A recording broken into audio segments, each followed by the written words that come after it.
Welcome to Sunday Night Guitar Lessons with Matt. This is a little jam. It's in the key of F, and we hit, it's going to be a D minor, C,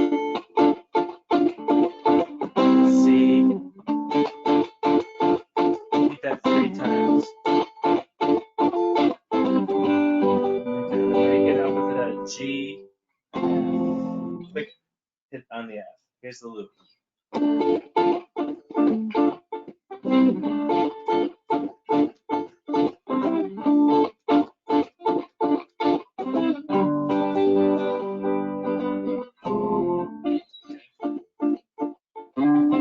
Again, we're in the key of F, so.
Okay, so that's the jam.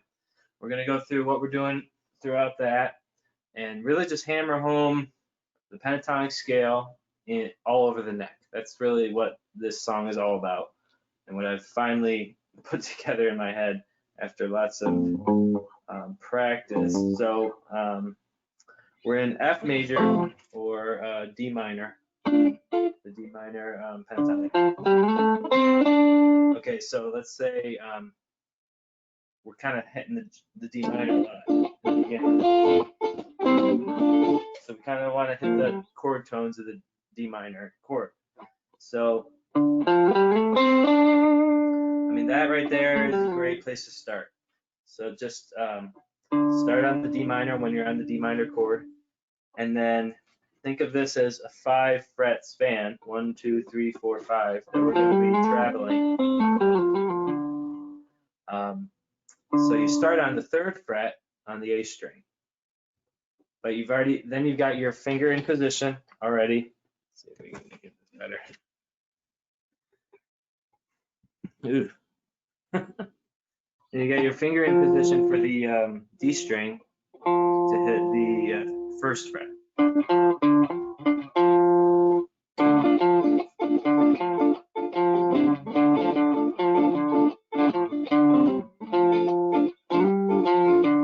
Okay, so even with those 2 notes, it already sounds cool because what we're hitting is, and this is a helpful thing to think about, is transpose, you know, what you normally think of the pentatonic scale, like for the E minor pentatonic, it's open 3. So if we were to do that up here, it's going to be 5, 8, because that's the equivalent of open 3. You're going up 3 frets.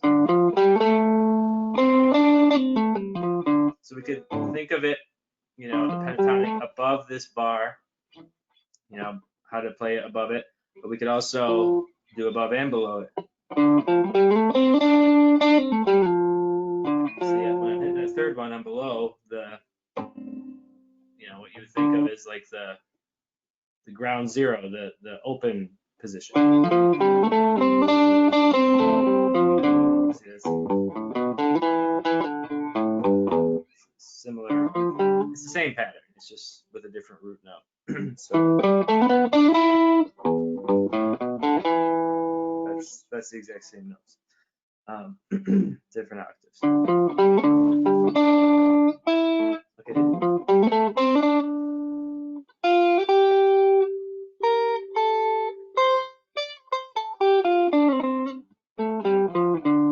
Now, because we're starting higher up, then you know what goes on around the B string is going to be different, so you can't count on that. But for the first octave of the pentatonic, it's the same. Now, I'm going to just say that you know you can do this either way.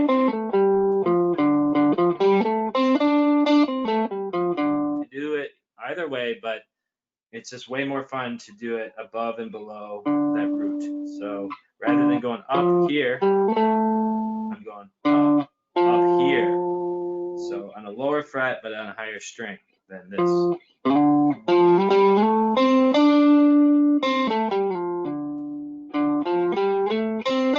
You just want to practice that over and over and over and over. I mean, I'm doing it literally in my sleep at this point. I've been playing it so much, and it's awesome. I can hear the notes in my head. So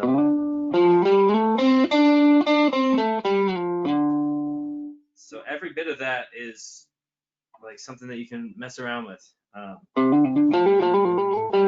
that. So all I'm doing there is just hammering between every 2 notes as I go down the scale, more or less. That's just like a thing that I've developed, and it's almost like just muscle memory reflex at this point. Whenever I want to like go fast, I just start hammering between these positions, but you got to get the positions first. So I would recommend going 1, like, so again, it's 3rd fret, but you're using your ring finger, 1st fret of the position, using your pointer finger on the D string, hammer on the ring finger, so it's just jumping up a string, and then slide up to the 5th position. So you're still using your ring finger. Then you're in the position, again, you just jump up with the pointer finger and the ring. So you're doing, those are exact same motions, just on different frets and different strings. Right?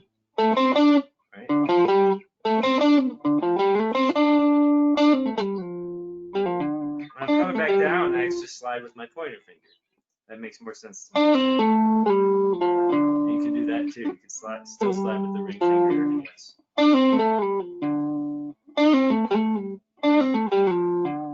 don't know, it's just I seem to prefer with my pointer finger, but I think either way works. Okay, so let's try that. Just this. I'm just gonna play this chord. I mean, really, what we probably want to do is leave that note out.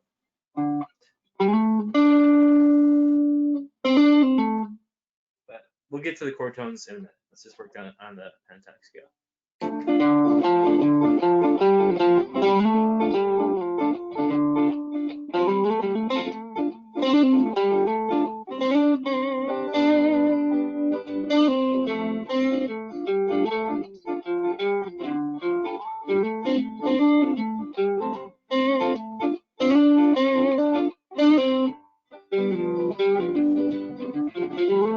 So that sounds right. It's all in the right scale, but I think we want to look at the chord tones. So first, majority of the intro, or the loop, I'm doing it pretty much a D minor. So let's just work on that. If I were to play that chord, it pretty much would be these 3 notes. let's just mess around with those 3 notes and see if it sounds cool.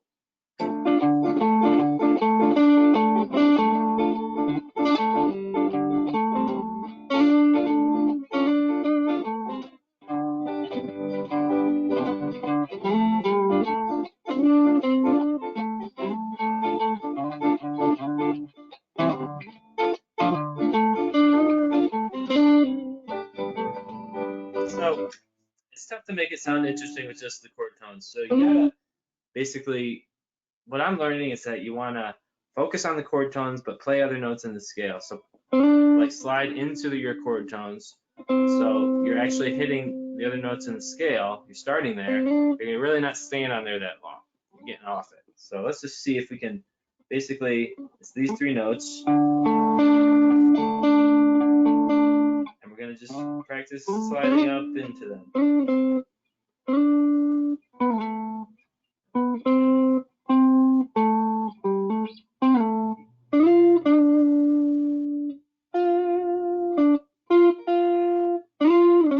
Yeah, we can slide up and down into it.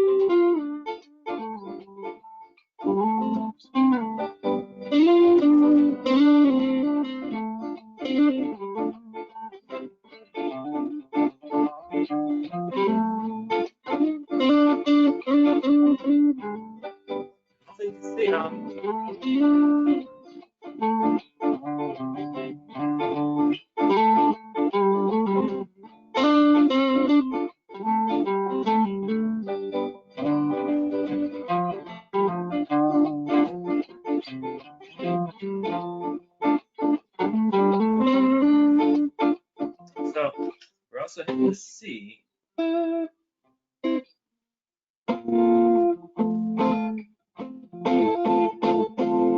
Which, that's not C, but C.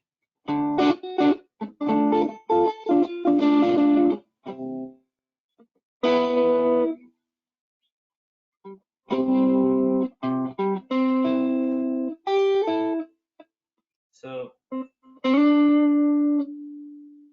hitting that C every once in a while. So let's see if we can incorporate these 3 notes right here and hang on those a little bit more while we're playing the C. The C's so short though, I don't know.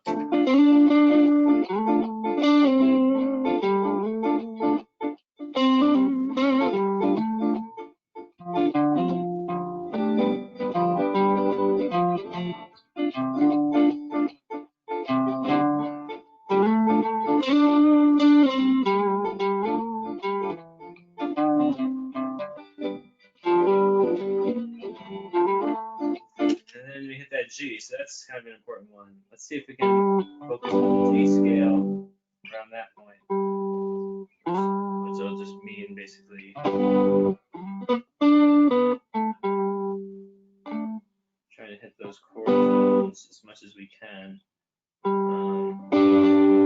I suppose up here.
Okay, so let's pause, see if we have any questions here. Anyone that wants to share a little bit of what they're working on, if they want to show us some ideas that have come up, about from this conversation, I'd love to hear it. Let's see if we can invite you on as panelists, but no pressure, only if you want to. Okay, I think that's it for today's lecture, and let's see where we're at now here. Dashboard.